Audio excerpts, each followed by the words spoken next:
everybody, what's up? It's your boy Nerdican. I am doing a new series today.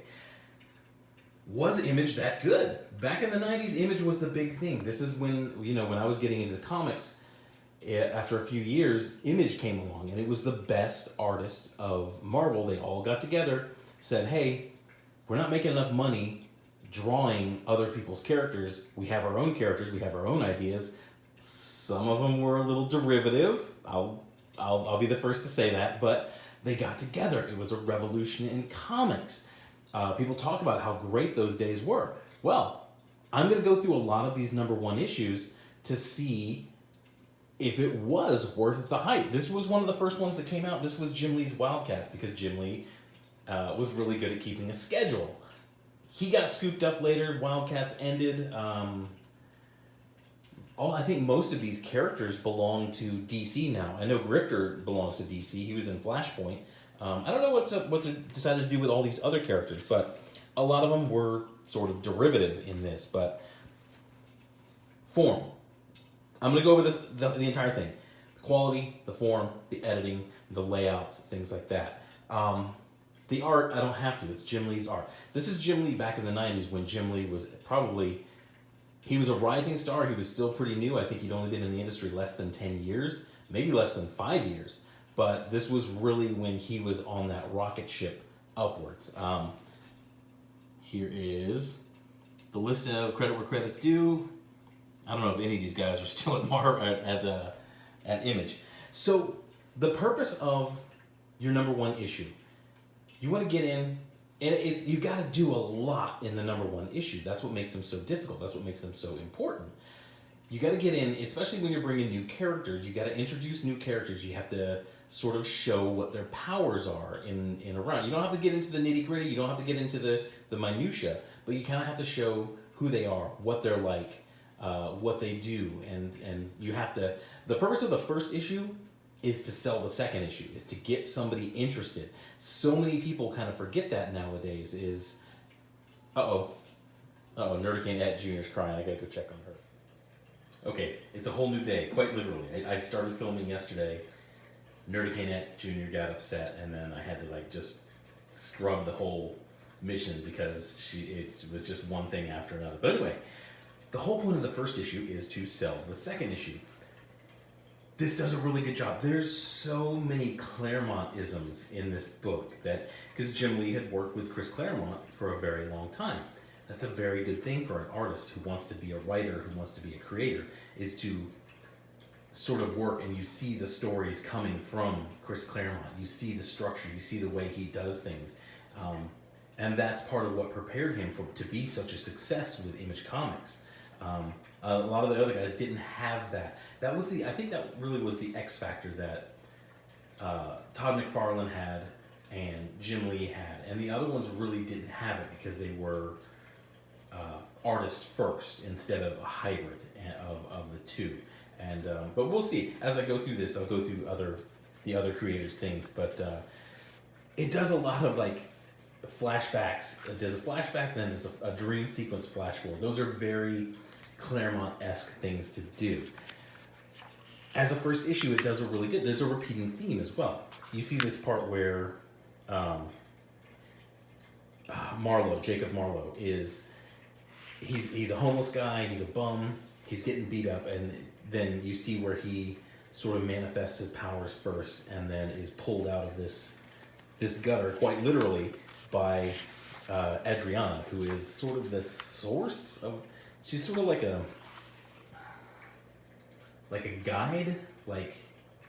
She's the one with the info. She knows all the mystical ins and outs, and she kind of guides Marlowe. But Marlowe has to become the leader against the evil forces that are coming up. But you see, it's very very Claremont-esque, where it repeats. He starts out sleeping in an alleyway, passed out, hungover, and then it repeats. But you see this time, and it does a very good job. In one page, it shows it does the repeating beat, and then you see that that's not him now. He's actually a billionaire. Whatever she has done, she's made him a billionaire, and you sort of see his personality in this one.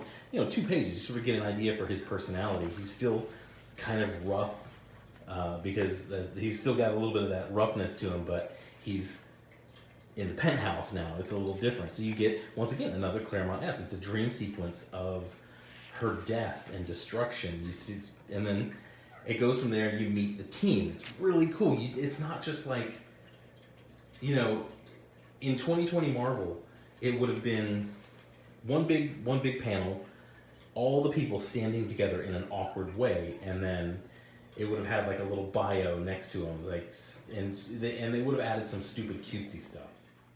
Like getting back to the art. Picasso was very good at painting in classic style. Back then, in his youth, you had to get into art. You had to go through that foundational education, that foundational skill.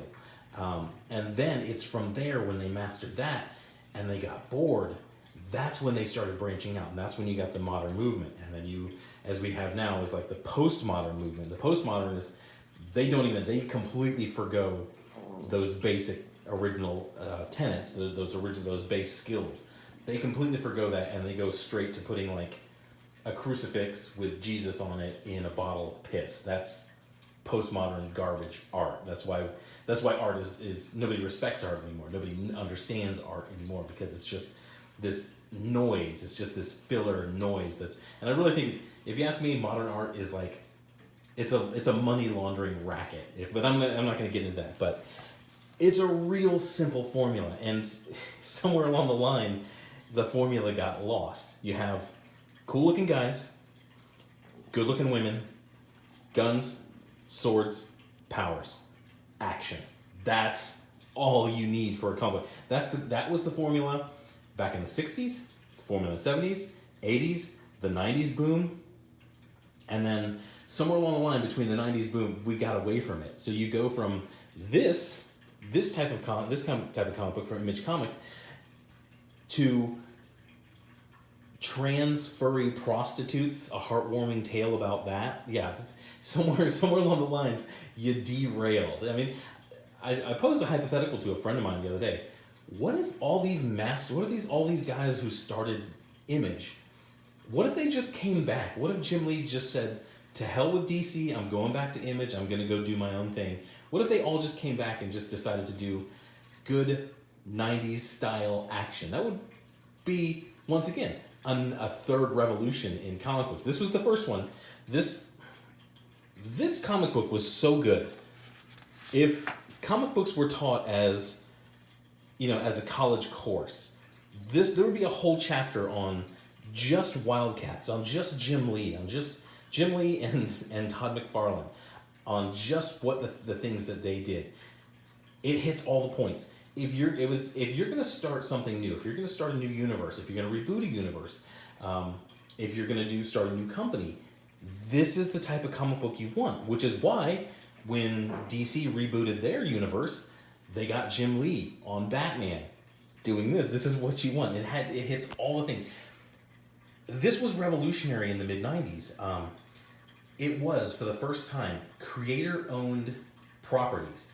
They were under the umbrella of Image, that was the publisher, but everybody owned their own stuff. Not only did they own their own stuff, they shared. There's 2 instances in this book where they reference things in other books. So these independent comics, these quote-unquote independent comics, actually touched one another. They actually had crossovers. So it was something very interesting. It was something very revolutionary at the time. Really, you don't even see it today. It'd be nice. I mean, someday we're going to get like a Jawbreaker Cyberfrog crossover, and that's going to be awesome. It's going to be weird, but it's going to be weird in that awesome sort of way. But this one, Jim Lee's Wildcats #1, and really just this first story arc, this first run, and I'm going to re-ask the question, was Image that cool? This one, yes, this is a high-quality book. If you were going to start something like a new publisher, a new company, this is the type of book that you would want, and we know that because DC went to Jim Lee and said, hey, we're going to need you to draw Batman #1 because we're trying to reboot this thing and we want it done right. But it's very 90s, it's very swords, it's very shoulder pads, it's very crosshatchy, but there's a beauty to that. We knew it was goofy, we knew it was we knew it was kind of dumb, and we liked it, that we were okay with that. It's like, you know, people talk about our cartoons, you know, the cartoons of Gen X in the 80s, like, oh, they were just 22-minute toy commercials with toy commercials in between for commercials. No, we knew that.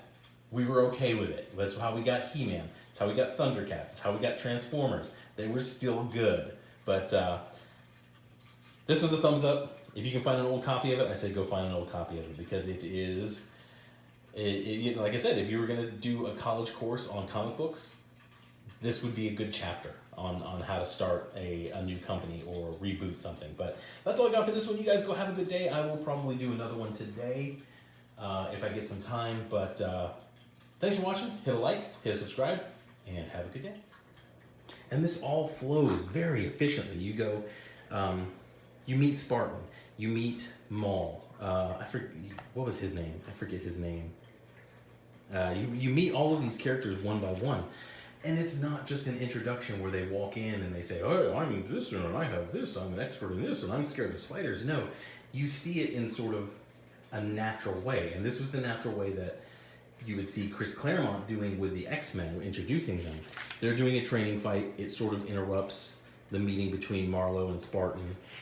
You're not really sure what Spartan's powers are until you actually get into it. And then you meet the bad guys. You meet the villains in this, and it's really cool. You can tell they're really evil because this guy kills this guy in his spaghetti. That's pretty evil. Guys, look at these. Look at some of the prices on these things. Uh-oh. Sounds like Nerdicane is getting up, but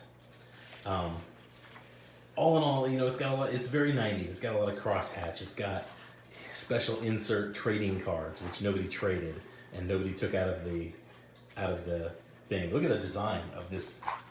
Look at the design of him. That's awesome. You know, it's got a little bit of flair. You see those wings on the face, and you think Wolverine, but he's basically made of evil smoke. That's got to be pretty. That's pretty friggin' cool. But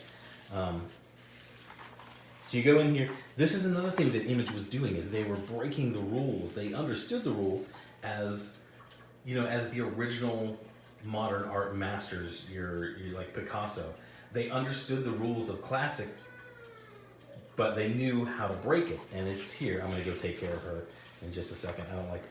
You go from regular panel to this fold-out panel, and you get Ugg boots about 10 years before Ugg boots were popular.